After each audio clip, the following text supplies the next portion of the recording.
Sure. So sorry for taking you to training there. Could you start off by telling us a bit about yourself?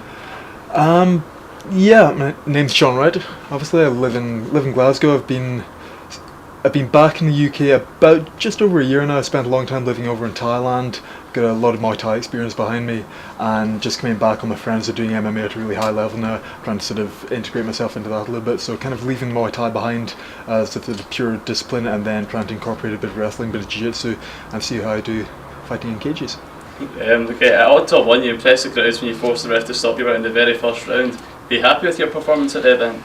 Yeah, I got a good victory in the first on top promotion, but without any disrespect to Kyle Cassidy, my striking level is at a way higher level than his is right now. So I think it was a little bit of ring rust on my part. I hadn't fought in a very long time, so it took me a while to sort of get going with my striking. I don't think I was ever remotely under pressure at any point. I mean, I've fought at a very high level in Muay Thai. I've been hit really hard before, and I don't think it was in any danger of being stopped in any way. But I think my striking, when it's at its best, is going to be a lot slicker, a lot sharper than people appreciate, and hopefully I get a chance to do that if I can get the fights in a sort of regular basis.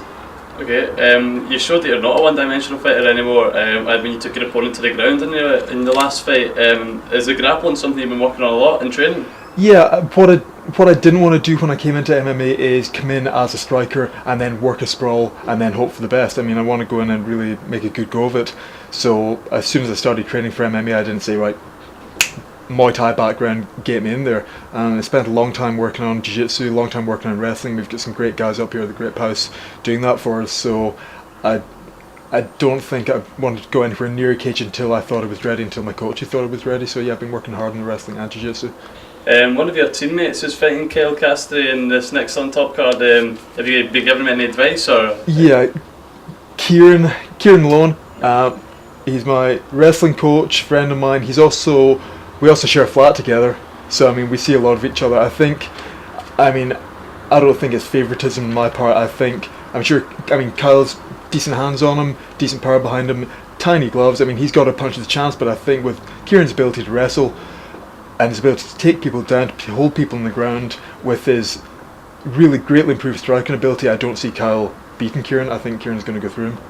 So you've not got a fight and an opponent booked for yourself yet, so how are you going to prepare? Are you just going to keep going about the way you're training just now? Normally when I'm fight training, I mean, I'll always do a sort of general purpose fight prep. I mean, I'm always going to be hitting pads, hitting focus mitts, training my ass off, sparring Muay Thai a lot, doing a lot of rolling, doing a lot of wrestling, integrating it all into MMA sparring. I mean, sure, if I've got a rough idea of who I'm going to be fighting, I'll apply certain game plans, but at the end of the day, I can't really affect what my opponent's going to do on the day. Obviously, any given opponent's going to have a game plan for me as well, so I can't affect what they're going to do. I can only affect my own training, so I'm just going to train my ass off and take it as it comes. If I find out who my opponent is, we'll do a bit of background checking on him, but just train hard, bring it on. So if you come win this fight, is there anyone they'd like to fight on the UK or European circuit?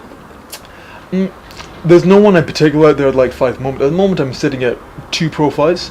I mean, in the grand scheme of things, I'm coming off a background of Muay Thai where I'd be fighting on a Friday, like in Thailand I'd be fighting on the Friday, maybe again on the Wednesday, sometimes again that Friday. I mean, fights were just boom, boom, boom, really quickly. So for me, I'm just a baby in the whole sort of world of MMA. I've got a lot to learn in terms of the wrestling and jiu-jitsu and how to sort of integrate that into the whole sort of system. But I mean, I'll just take it as it comes. I want to steadily fight better and better opponents. If I can get consistent matches, hopefully win them and begin to sort of move up and just test myself a little bit each time. Okay, well that's great. Would anyone you'd like to thank or anything before you go? To be honest, there's so many people I could be thanking right now. I mean, I've been doing Muay Thai for a long time, been fighting a long time, and I've been putting a lot of work into MMA. The list of people that have all helped get me where I am today, we'd go on and on and on. But I mean, the people most recently, all the guys up at the gym at the Grip House and all the dinkies, I mean, off the top of my head, Paul, Kieran, Dean, Lovey, and everyone, loads more. Titan, of course, good friends Tommy and Lynn, Thai coaches up here. Guy, of course, for having the good grace to let me come up here and train. So it's just, I mean, and that's just a few names off the top of my head. The list goes on and on and on. It's great to have a good supportive training team around me who know their stuff. Okay, well that's great. Have you got anything else you'd like to say, or that sounds like fine? No, I think that just about Okay, well covers it. that's great then. Thanks a lot. Like, get back to training then.